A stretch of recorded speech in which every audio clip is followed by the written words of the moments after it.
Welcome to Still Growing in Grace, a program dedicated to inspiring joy, giving hope, and delighting in grace. I'm Mike Zenker, and I'll be sharing with you a message of hope that will expand your understanding of God's love and amazing grace. God already deeply loves you, totally accepts you, and really, really likes you. Growing in Grace Ministries Canada and Hope Fellowship, your community church, invite you to enjoy today's program as we dig deeper into what it means to be still growing in grace. Good morning, everyone. Welcome to Still Growing in Grace. I'm glad you're taking time to join me. It's bright and early here in Elmira, Ontario, 8 a.m.-ish on Wednesday morning. If you're watching, make a comment. Let me know you're watching. Say hello, all that fun stuff. I got some pretty cool stuff this week and next week. We got a two-part discussion on deconstruction wisdom. And the more... Hey, good morning, Becky. Yay, Becky's watching. The more I am... going down a path, I won't call it the path of deconstruction because that's not the path we're on. I think we're on the path of discipleship. We're on a path of growing deeper in our understanding, and along the way, we learn new things. It's like in public school. You learn arithmetic, but then you move on to multiplication, and you move on to all kinds of stuff. Or you go into the sciences, or you go into geography and you learn things you've never learned before. You learn about your physical health, how your body changes from as a teenager. Well, if you're not told, you don't know. So maybe deconstruction is about awakening to things you didn't know. I just thought of that. That's an even better lens than using the word deconstruction. And it's okay to use it. People identify with that word. But as more and better and clearer and more accurate information arises, what do you do with it? Do you toss it? Do you say, nope? Hey, Linda, good morning. Yeah, hey, Linda's watching. What do? Do you toss it? Do you go, no, that's just not true? I've been having discussions with folks that have continued to grow in their faith. In fact, part of the discussions was reminiscing back to when we're far more, I'll use the word legalistic, where it was about doing the rules, following it, or God won't be pleased. Those are the basic legalism rules that many of us that are watching have moved on from, or deconstructed churchianity, if you want to use that term. But there's more to this. There are deeper levels of understanding. When I first discovered my identity in Christ, it really was launched with a Bob George book and a book Grace Walk as well. And by reading these two books back to back, I, for the first time in my life, knew I was forgiven. And I had been pastoring for 7 years already, or 8 years, or even 10 years. What? I've been a pastor, went to Bible college, and still didn't know I was forgiven? That's bizarre. Can you imagine the unlearning that had to happen? Now I had to go look at all those verses that said I wasn't forgiven. I couldn't find any. But I was told that. If we have been taught a deep-seated belief or theology, it's going to be hard to receive something new. I just saw a meme from the Naked Pastor where it said something like, God is not bound by your... Actually, you know what? I'm going to look it up because I don't want to mess this one up. David Hayward, that's it. Here we go. Let me look it up. It was a really good cartoon. David Hayward. There we go. What did he write? Sorry for the slowness here. Here it is. We say the grave could not contain him, but believe our theology can. That's a great Easter one. We say the grave could not contain him, but believe our theology can. Your theology must grow. It has to keep growing. Oh my goodness. I am... Okay, then I moved on. The forgiveness was just one part. Then I started to understand New Covenant, Old Covenant. Well, that was a big leap. And then I understood. It just got deeper and deeper. And then I had to revisit end times. What? Wait a minute. End times? I was told the world's coming to an end, and cheered on. Then that led me to take a deeper look at the topic of hell. That maybe it's not what we were told. Maybe there's a much deeper, more ancient perspective perspective that I was never told. Am I going to reject something because I hadn't heard it before? It sounds wrong. It's okay to then, after deep study and exploration, still reject it. That's totally different than just saying, nope, sounds wrong, and on you go. But I'm going to say, I think the Holy Spirit has us on a journey, and we're going to learn and unlearn. Don't be afraid of it. So I had a good conversation today, or this week, with Richard Murray and Bill Thrasher, and we were talking about some of the pitfalls of deconstruction. Can you overswing or overrun the bases? What does it look like? And again, the reason we're having this discussion, it seems like we're having it a few times. There's a lot of us that are struggling with watching some loved ones overrun bases and just run away willy-nilly, almost to the point of deconstructing Jesus completely, or the Bible, and say they're absolutely useless, to the point of absolute atheism. And yet individuals that have done some of that mock the church, mock believers, while still trying to be buddy-buddy. It just doesn't make sense. It's almost an attention-getting trip. I want to be more loving, and I hope that by the time you hear this conversation today, and I'm going to watch it with you because I forget some of it. Mary Nye, good morning, good coffee. Oh, yeah. Hey, I got my coffee. I am, Thank you. I love it. So, Connie, I see you're watching. If you're still watching, say hello. It's great to see you there as well. And Linda, I think you're down in Chatham Way. Okay, let's get into this conversation. This is going to be a good one. It's not that long. I think it's like 35 minutes. I'm trying to keep the programs to like 35, 40 minutes because it's really hard to watch a full hour. But I had been showing some of the forgiveness conference materials, and they were much longer. So that's my goal, to stick to a 30-minute, 35, 40-minute at the max. It's a lot easier to take in. You guys, listen in. I'm watching with you. So comment if you like something, and that'd be pretty cool. I'm listening here with you. Here we go. All right. It's been a little while since we did a recording together because we had the forgiveness conference at the beginning of the year. This is literally I think the first, no, we did the second one. We did with Bob Engel last time too. But welcome, Richard and Bill. I'm glad you could join me today on Still Growing in Grace.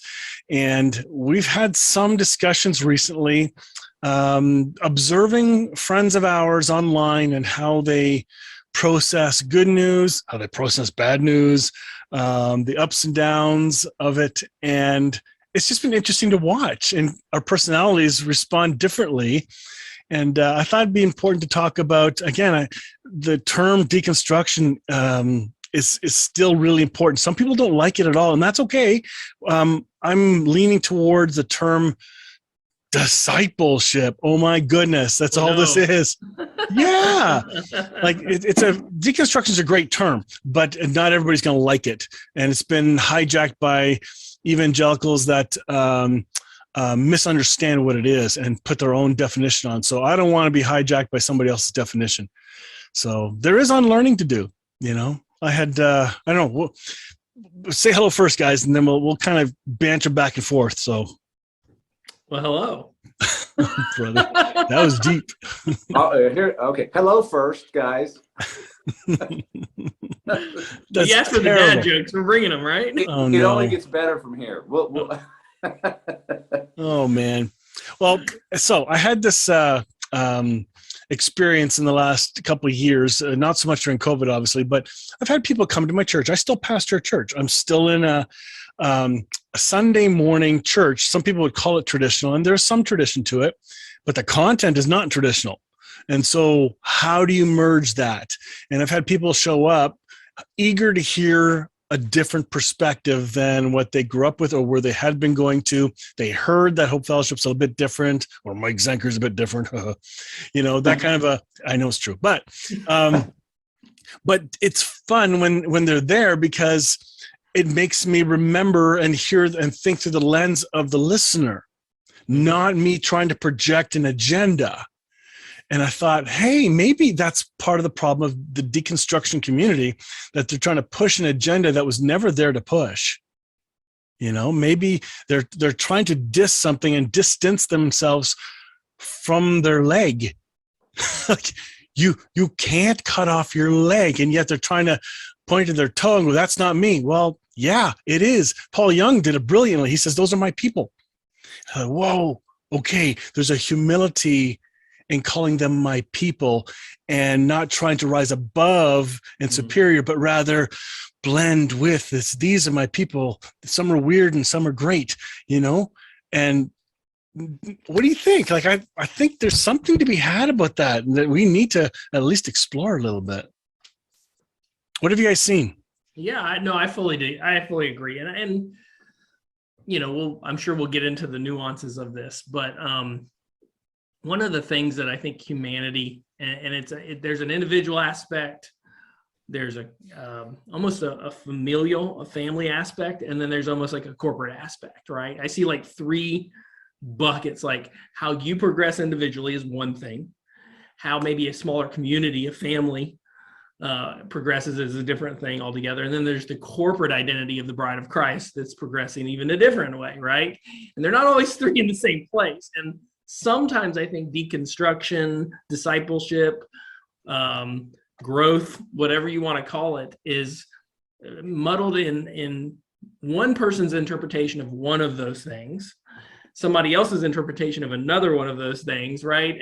And sometimes I think just a conversation like this to even just articulate, listen, the individual journey may be different than the family journey, may be different than the corporate journey. So just saying that gives people like this, oh. So there's room for all that? It makes a lot of sense, right? And we even see this so beautifully modeled in the scriptures, even in what I would call the Gospels and the New Testament, right? The canon. You see the individual kind of enlightening, awakening of different individuals at different points in times to different truths.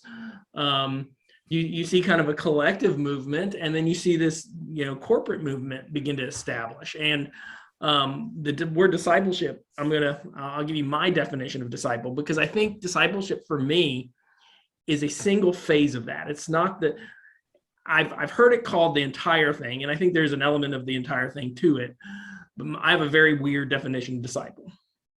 My definition of disciple is a very committed, yet also very confused follower of Jesus. What? You don't have all the answers? Well, and even confused and I mean that in like a legitimate way. If you look at the disciples pre-cross primarily and just post-cross, the first several years when they were still kind of referred to as disciples, they walked with an eschatological confusion. They were all expecting the kingdom to come to earth and be like conquering. Like they had a messianic confusion. They had a legalistic confusion. They had a lot of confusion that we still see today in individuals and in families and even corporately.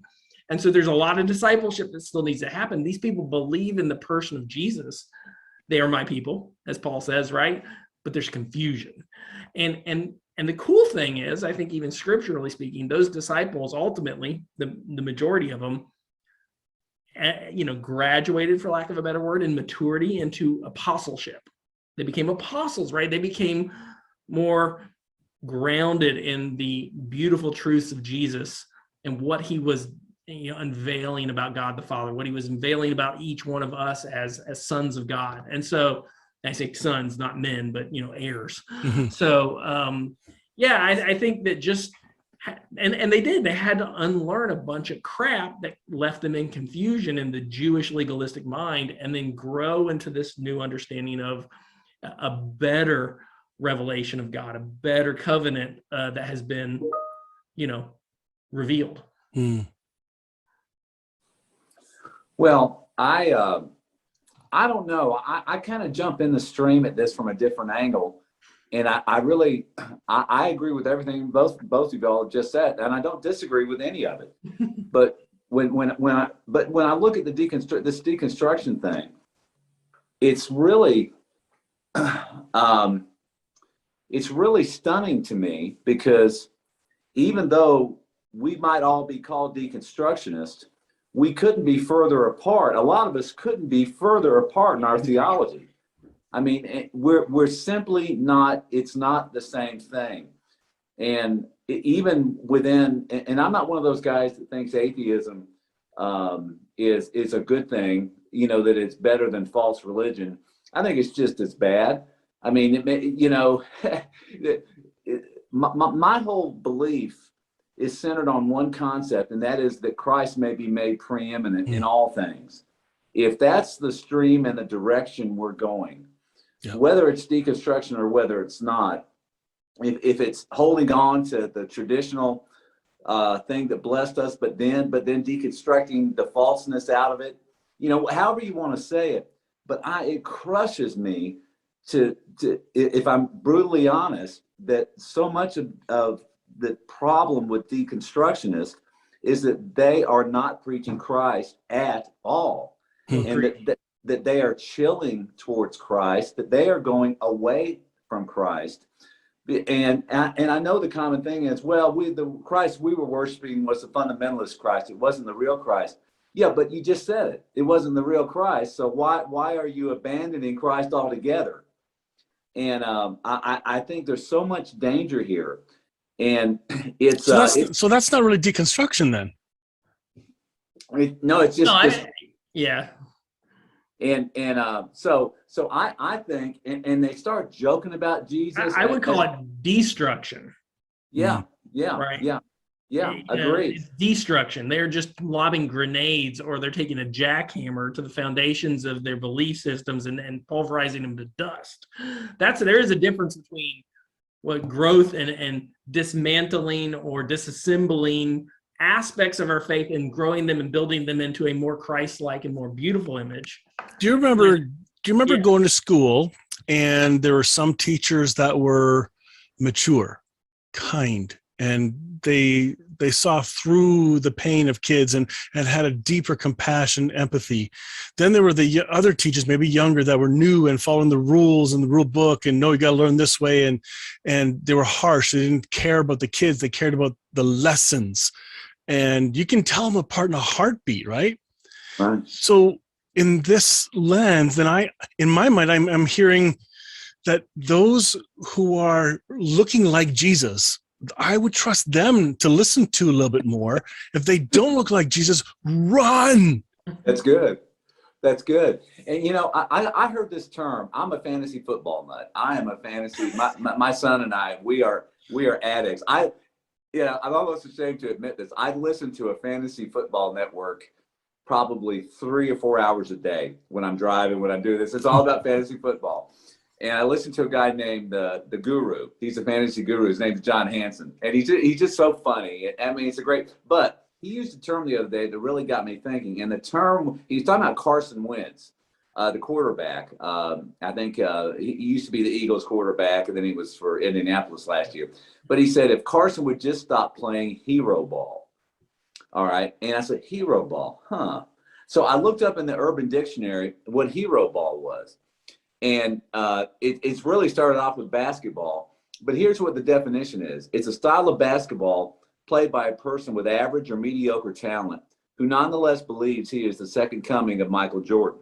It involves lots of ball hogging, mindless spinning and jumping, and taking a bunch of highly contested fadeaway jumpers that almost never go in. Wow.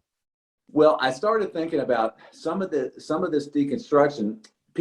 Some of these guys and girls are playing hero ball. They're just gyrating around. They're just making careless, reckless statements, aiming at more and more controversy. It's as though they think they're being judged by the controversial shots they're making. And it never goes in the hoop. I mean, it never goes in the hoop, and the hoop that we're all shooting for is this Christ be made preeminent, that they may know Christ. That they may fellowship, that they may be led by his Spirit in all things, that they may be quickened by his Spirit, that they may be blessed by his Spirit, that they may merge with his Spirit and be prompted by his Spirit and toward his Spirit and from his Spirit. And all these things, that's the hoop. And yet you will never, and all these guys controversial post, all they do is say what's wrong. They mock, they exaggerate, they caricature, they don't give respect to the other side, and then they get hypersensitive if they get criticized. And I just think it's theological hero ball. And I think when we start just trying to sound controversial, so that people will look at us, and we'll look up. Well, look how brave a thing that was he just said. Well, if it's not exalting Christ or orbiting around Christ, then it's a poor, it's a poorly conceived shot, and it's just trying to, make themselves look better. And I posted on this the other night, but at the end of it, what I thought to myself, I said, oh dear God, I can actually see myself having done that before. Oh yeah. Yeah. And I said, oh God, because that's one way to know if you're really hearing Jesus. He will direct you to your own eye. And especially when I was younger, I mean, I would do that. I would ball hog, and give me the ball, and I'd want to take it, and I didn't need to pass it off. I was going to drive to the hoop. I mean, I was that way on the basketball court. And I was bad. They used to call me Ground Jordan because I couldn't jump. And it was an insult instead of Air Jordan. And I always stuck my tongue out. But I've always done that. That's another story. Even when I play pool, I stick my tongue out. But anyway, it's just I lost my train of thought there. Well, take over. Sure. Well, Jesus did that with his disciples. That's, to me, a model leader. And I was just thinking of mentorship as you were talking there, because I wonder how many individuals have no mentor. There were young individuals that were coming into the grace message as I was growing up, and some had no mentors to guide and have conversations with. So they would just spill all their theology. By the way, don't do that. Don't process your theology publicly until you've wrestled with it privately. Exactly. I've got some really good mentors in my life that have modeled that. And regardless of where we're at in our relationship, they modeled something really important, and I've never forgotten it. And so I think we might need better mentors around too. Your mentor should not be your mentor should not be your buddies. That goes back to that discipleship, right? Where you want people who are further along ahead of you in the journey, maybe not right beside you, because when you're right beside you, that guy might turn left. The other guy right beside you may turn right. You don't know which way. Having somebody on the milestone ahead of you or more that you're kind of, okay, that's safe. There's no landmines on this path. Yeah. Right. Yeah. And kind of, and you help avoid that destruction, not deconstruction, but destruction, right? We don't want to napalm all of our theology. That said, I think what Richard and I are talking about here are really the opposite ends of this very broad, huge spectrum of options. And that's that you said that right at the beginning, Mike. It's not one thing anymore. This isn't, no matter what term we use, deconstruction, discipleship, growth, progressivism, and it's not one thing. It is this myriad of things, and we're all getting lumped in sometimes with the worst common denominators. Regardless of what you think that may be, what I may think that may be, I think that the evangelical world who has a desperation, it's obvious. You're seeing it in the numbers. I saw a statistic today that 49% of people who still consider themselves Christians no longer attend any local church. 49% who still claim the faith of Christianity are done with effectively the institute. That's up 20-something% since 2008. I mean, it's crazy numbers. There's something going on in that institutional thing that's unhealthy. It's a tomb. It's unhealthy. There's no life in it.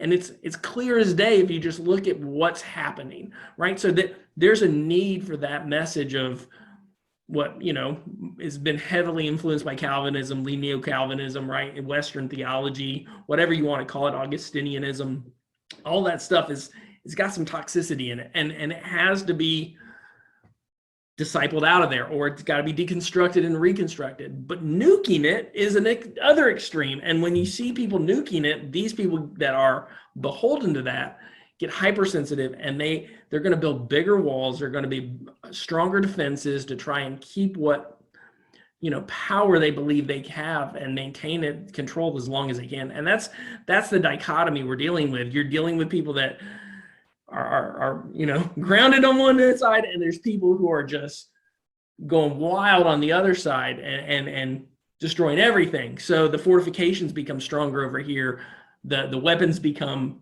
stronger over here, and this war is not really finding And there's innocent people in the middle, right? I mean, Is it a swapping of absolutes, do you think? absolutely. Yeah, I think too that Martin Luther King said if you stay silent, while something is wrong is going on, you become complicit in it.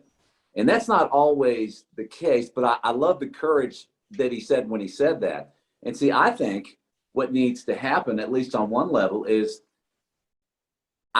I don't want to be divisive, but at the same time, I think people are assuming when they see a sarcastic, kind of blowhardy, condescending, arrogant, controversial spirit in this thing that's attacking, and we stand by and we don't at least try to distance ourselves from it, that we try to say, well, that's not the stream we're coming from. It's okay to say we're in a different stream.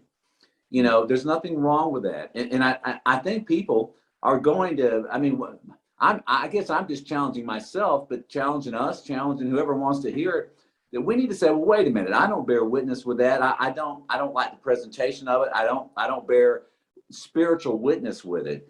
Ultimately at the end of the day, that's what we're supposed to be going by, is our spiritual witness. And I don't hear these guys preach Jesus at all. And he's the most they might ever say is Jesus didn't say that, or Jesus didn't do that. But there's more to Jesus than that. There is this living God thing that's right here in our midst, that's orchestrating our thoughts if we'll let him. And there's a metaphysic behind this too, that that we all believe in the spirit life, right? We believe in the spirit world. And we may not agree on the precise ontology of all the things that are there, but we know there's a different reality than what we're walking in now, a reality behind the reality, where there's wondrous things, mysterious things, awesome things, and things that make quantum physics, look like, romper room at elementary school. There's dynamics of the kingdom of God that are out there that are exciting and swirling about in the heavens. And there's a lack of poetic beauty, imagination, and relying on the on intuition and all these things, the mystery of life. And I am telling you that when I hear so many of these progressives get together and talk, there's no mystery to it. There's no thrill. There's no love. It's toxic, negative energy. And I'll throw that gauntlet down, even in that quantum world. Throw it. There's an attention, it feels like, to take the mysterious, to take the poetic, to take the unbelievably beautiful and quantify it in a scientific formula that you can just, pop these quiffs and this wave, and I'm in control, and Yeah. the opposite of what the quantum world's telling us. It's saying there's this uncertain, swirling glory, and we can't grasp it, and we can never manipulate it, and we have to just relinquish everything unto it and trust its goodness over our own efforts. And we invert it. I see it all the time, people inverting the entire point. So back to the quantum for fun. This is not in contradiction to what you're saying, but I think when we've been hearing from certain people explaining some of it at a regular education level, helping, like creating an understanding that we weren't made aware of, suddenly this quantum physics language gives language to some things that have been unexplained in Scripture. Of course. But the quantum in and of itself is not the gospel. No, but it's a way of explaining that fits in the quiver now, and I'm for it. It's an allegory. It's an allegory. It's an allegory. An allegory, exactly. But the second we also bring language, humans do this all the time. We bring rigidity. We bring formula. We want to control it. All these other things, religion, call it whatever. We bind ourselves to it, and all of a sudden we think we grasp it. And again, this isn't meant to sound rude. 90% of the people who I know that talk about quantum physics aren't quantum physicists. They're not. They're guys who've read a book or two. They've grasped a couple really elementary concepts, and then they run with them as kind of pseudo experts. And the reality is, the true quantum physicists, they're the ones that are laughable, that say, we don't understand this thing at all. Yeah, I remember seeing, we may have talked about this before, but I remember seeing quantum physicist talk, a famous one in the 70s and 80s, that was contacted by these musicians. I can't forget, it was like the Doors. I don't think it was the Doors, but they were like the Doors. And they were getting all this quantum physics stuff. And they were trying to make it literal to the spirit realm. This is exactly how the spirit realm works. And the physicist said, well, you know, they had some really interesting ideas. It was interesting. And the interviewer said, well, did anything ever happen spiritually, you know, from it, you know? And he said, no, not really. But he said they had some, you know, applications. But I took it to mean that he was just talking about, you know, they were using it as an analog, you know, as an analogy of what things may be like in the spirit, like Jesus using parables. It's kind of like quantum physics on that, but it's just to express another point, you know, behind on the spiritual level, and see, if we're not careful, then we can let that replace. You know, that becomes another thing of the word of faith, the way you were describing it, Bill. You know, you create your own reality. If you just observe it, it'll happen. Well, no, there's a lot more to it than that. I mean, it is an observer's universe, but come on. Who's the primary observer? Yeah. Not me. Well, we're looking through a keyhole, right? Yeah. We're looking through a keyhole at one little glimpse of something that we have no possibility to fathom in our lifetimes, to the glory of the entirety of whatever that is behind that door. And it's beautiful that we have this, you know, tiny new vantage point. That's a cool thing. We get to see something that nobody ever has seen before. But at the same token, to act like we can and unfold and tell everything going on behind that door is a little bit arrogant. It really is. And really, you know, the way Greg Boyd teaches it, you know, it says that what the universe, what it shows is at a subatomic level that there's uncertainty. You know, quantum uncertainty, and yet that we talk about like it's certain, you know, but Exactly. The whole thing, you know, his whole thing is using it as an allegory, you know, to kind of deconstruct predestination and you know, that sort of thing, that not everything is determined.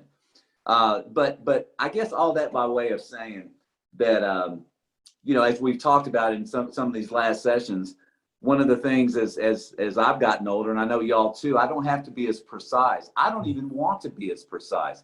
That was when I was playing hero ball, I wanted to be precisely right. Exactly every A, B, C, D, E, subsection, that stuff. I wanted to be precisely right. And I had so crucified that need in me to be precisely right. I just want to be roughly right. I want to be I want to have a rough view of it that doesn't take me walking out on a branch until the branch breaks. You know, I just want to be on the solid, you know, next to the trunk of the tree. I want to be there sitting, knowing that this is the right branch I'm on. I don't have to walk out on it if it won't bear my weight, if I can't bear the weight of it. Yeah. I agree. And Mike, just back to your point, I think, you know, quantum has given us this new language, and that has given us this ability then to reframe so many of those fundamental things that maybe were religious, right? And they open that door for so many people. And so I don't ever want to be overtly, you know, negative toward it, but I also see the pendulum swing to where it becomes its own religion itself, right? But that's what we're talking about. We're talking about the way deconstruction has hijacked really good topics and took it too far. But it's almost like we're still we are. It's almost like we're still addicted to the religious, you know, fundamentalism. Mm-hmm. We just want new language. We want a new practice. We want a new set of beliefs. But at the end of the day, we still want to be fundamentally attached to that. And I actually got into that with somebody recently about fundamentalism / obsession. And he was like, yeah, obsession's still obsession. I was like, yeah, but I'm obsessed with Christ. And if that's wrong, if me being obsessed with Christ, then I'm okay not being right at this point in time, at least where some obsessed and possessed have the same root. I want to be possessed by the mind of Christ. Yes. Obsessed with seeing his face in all people and all things. If we're not obsessed with anything, we believe that, you know, we just need to detach. Well, now we're getting into a different philosophy of life and being all together. And that's not the preeminence of Christ. And you were talking about discipleship earlier. You know, what I would add to that is that disciples, well, let me say it this way. Teachers should teach people that they don't need teachers. Okay. I mean, and John kind of says that, doesn't it? You have an anointing from the Holy One and you have no need of a man to teach you. And that doesn't mean early on we don't listen to others. Sure, there's fellowship, and there's, if someone has a word, you yield to the one who's speaking under the inspiration of the Spirit. And sure, there's nothing wrong with having models. I had many in my life that have followed me for a time, but not have followed me, that I followed. I had 3 in particular, and they were like hand the baton off. It's like the Lord said, "This guy's kind of he's really excited about me, but he's kind of an idiot. So just keep handing the baton off. I'm going to cure him of his idiocy." And I'm still waiting for the final thing on it. But it is all about Christ, and he needs to become our major. And I will sit there, and it's the same with you guys. I know you both know you well enough to know that the person you listen to more than anyone else is Jesus. The Jesus that lives inside of you, that he is your ultimate discipler. He is your teacher. Yeah. And I think a teacher teaches you and models for you how to hear the voice, how to be open and organic with the promptings of God. Dear Lord, if our teacher isn't teaching us that, we need a new teacher. And that's all the men would ever show me. I remember I used to have all these opinions that flared up when I was young. I was just baptized in the Spirit, and I was excited, and I wasn't going to put up with any unholiness and all this kind of stuff. And my older brother, Robert Whitlow, he's a Christian, fairly well-known Christian author. He would just kind of nod his head at me, and kind of let me run my zeal out. And then he would ask me a question here, and then he would show me an opposite spirit. And then when I would fall and stumble and do something stupid, he would show me incredible mercy. And I began to hear Jesus through him. And then that became a part of me, though, to help me recognize the voice that was within. And then, with these other 2 men that discipled me, it was the same thing. It's between the 3 of them. They each brought me a different component of Jesus's voice. But it's a voice I then internalized. It wasn't a voice. They didn't teach me doctrine. They taught me the voice. Or dependency, right? Which Yes. we see so often. Then let me bring this to a close with this question for you guys to respond to. To the person who may be afraid right now that they're in a spin cycle, they know the journey of unlearning they're on the right journey, but some of the voices are scary. What would you say to them? Because they're afraid of overrunning the base or making wrong choices. How would you respond to that? And I think we'll wrap up with that. Go ahead, Bill. Yeah, I think there's I guess 2 key variables. If you're becoming dependent on any one voice outside of the Holy Spirit of Jesus himself, then having a broader perspective of people who maybe you're listening to different perspectives from is healthy. Paul said in Thessalonians, "Test all things, hold on to the good." Right? That's one of the verses I've lived by. And there's a little scientific method in there, which is beautiful. But right. What is test all things, hold on to the good. So is the goodness of Christ being exemplified by anything being taught? Or is dependency on a specific human being and their interpretation being taught? So, and you'll see this, and we've talked about this before, I won't get into it much. Is there this tribal hive mind growing where if you don't agree with the collective, then you're not loved and accepted the same way everybody else? Red flag. Immediate red flag. Is there mercy to have a counter perspective inside of this group, politically, theologically, and work through it together? Or is there just vitriol? If there's vitriol, then it's probably not a really healthy place, and it's maybe worthwhile to step back and start to reevaluate it and maybe listen to some new people that maybe you're not familiar with.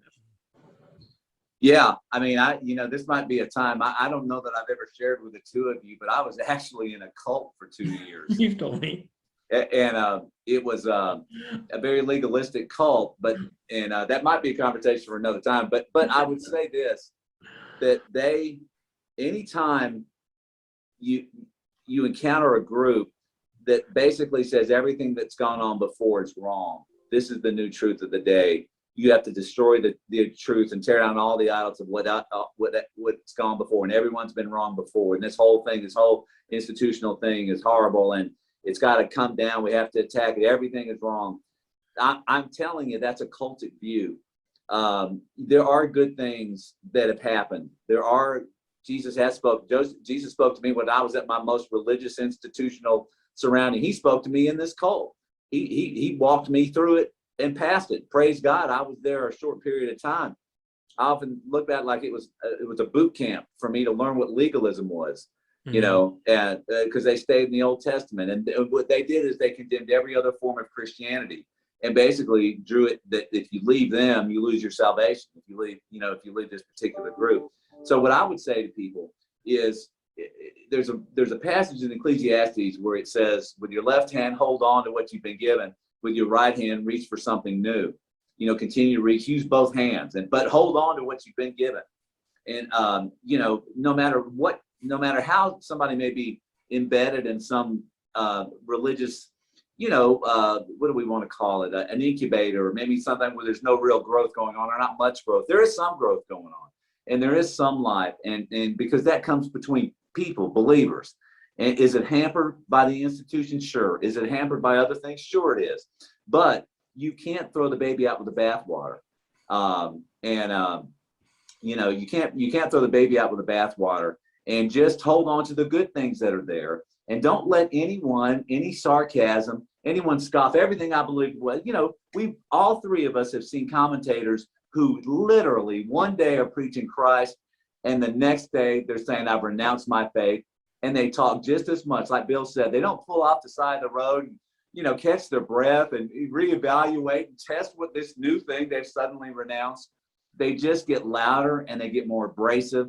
And we just, I wouldn't want somebody that just, you talk, well, what about people that are following that type of model? And then they just renounce Christianity one day, and then they keep preaching. I mean, it's jolting. And it's like, Mike, what you said earlier, your deconstruction, you gotta, hey, do it for yourself. Take some time. Stop entertaining. Stop playing hero ball with it. Stop having to put the most controversial post, and, slow down. And stop having, and there's people that are the leaders, and there are people that follow every controversial post. So you don't have to be on that end of the equation either. Take some time to begin to look for the fruits of the Spirit. Because at the end of the day, if it's not love, joy, peace, patience, kindness, goodness, gentleness, kindness, self-control, I think I got them all. There are no laws against these things, right? If that's the heart of the community or the temporary leadership in place of you, stick with it for a season. But if it's also not growing you to be able to hear, just like you said, Richard, from the heart of Christ within you, ultimately to pass through confusion to this place of what I call being a professor, right? I don't believe in confession. I believe in profession, right? I don't confess my sins. I profess the righteousness of Christ, right? Yeah. We become professors, right? PhDs in this glory of grace and the goodness of God. And when you get there, you kind of start to lose the need to have that mentor anymore. And you will find yourself becoming one who begins to mentor others, which is exactly the whole point of discipleship. Mentors should be those who don't want to mentor. It's just an organic relationship. Yep. Ooh, that could smart somebody. Hold on. Oh, I just processed that. A lot of truth in that. So you can sign up for my new mentor program at All right. Well, thanks for the chat for this one. This was really healthy. Maybe we'll continue in the next one, or do a step into this and continue and then veer off. I have another thought in a few minutes, but thanks for this conversation, and we're going to do part 2 next time. All right. Oh, wow. I hope you enjoyed that. Hoo-wee. I don't know. This doesn't get old. I love this discussion. I love talking through these issues. Couple of comments. I want to read Mary Nye's because I thought it was really good. I wasn't able to share it on the screen at the bottom because the way I'm live streaming today through OBS. If I was on Restream, I could do that, but I can't from OBS. She writes, "For me, it has simply been a journey, and in it all, I have in it all, I have in the questioning become aware of the oneness, to the point of hearing the words occasionally. Not a good idea, but if you go, I am going with you. Absolute truth. And then Thomas Germain says, us versus them is a big red flag. And that one's tough. It's true. Thomas, you're right. What about no belief at all? That's a good question. And, I think everybody believes something. Sorry. Everyone lives their lives based on their belief of how they, of their concept of who they think God is, of what they think the Bible is, of what they think the church is. Everybody's living from their own think. It's just is. And to have something new and exciting, and I'm bored with this now, and I need to move on to the next. Well, there are some people that get bored, almost like spiritual ADHD. And there's nothing solid. And yet people follow them and they make themselves out to be leaders. Come follow me because I'm going nowhere. I think it's a mess. I hope people have a little more wisdom. But you know what? It is what it is. And it's like we're not in charge of anyone else's journey. Just use the wisdom that God has given you. Each of us has been given that. Sandy from the UK writes, really enjoyed this. Thanks, Mike and the team. Yeah, thank you. I love it. I love hearing that this is actually helpful or encouraging. If nothing else, this is a fellowship. Still Growing in Grace is really a connection of many folks watching from different places and commenting. Howard Sorrento in BC, good morning to you. Love this. Sandy writes, I love sharing this good news with others too. Thanks once again. And I can't stop. I love doing this. And these conversations are getting bigger, wider, and deeper all the time. Part 2 is next week. I think you're going to love part 2. It's even better than today's conversation because once in a while we get going, right? And I don't want it to be a really long video. So that's why those conversations are split. But anyway, Thomas, you said, what about no belief at all? I'm not sure exactly what you mean by that comment, but there are people that will come to a place of no belief. What does that mean? Well, it's not up to the believer to go convince them. You don't know the journey they're on. I believe the light of Christ shines through all people, and it's not going to look religious all the time. So even though people say I've deconstructed God or Jesus and they don't believe anything anymore, well, that's fine. They can say that. Quit talking to the Christian community then, because now you're just being ticked off. Instead, I think those individuals still have light in them. I still see Christ in them. And I have a hunch some have been really burned by Christian people. And usually that's a pain that they're speaking from. Just speaking from experience and from friends I have known. Dan, oh my goodness, from Florida. Yeah, thanks for being in Florida, buddy. I got ice rain right now, just starting. Dude, thanks for chiming in. I was thinking of texting you. Go back and listen. It's been good. Say hi to Shelly, please. It's so cool that you're chiming in. Yay! I'm using the JetBlue ice melt in about 5 minutes. There's a plug. Oh my goodness, yeah. All right, I got to run. You guys have a fantastic day. Look forward to part 2 next Wednesday morning, 8 a.m. I think you're going to love the conversation. It's deep and wonderful. You guys have yourself a great rest of the week. Join me next time on Still Growing in Grace for more good news. Enjoy previous episodes by downloading our podcast at growingingrace.ca. You can also visit hopefellowshipycc.com to find our service times and location. If this show has been an encouragement to you, please consider making a donation today at growingingrace.ca and help us keep spreading this good news. Thank you again for tuning in to Still Growing in Grace.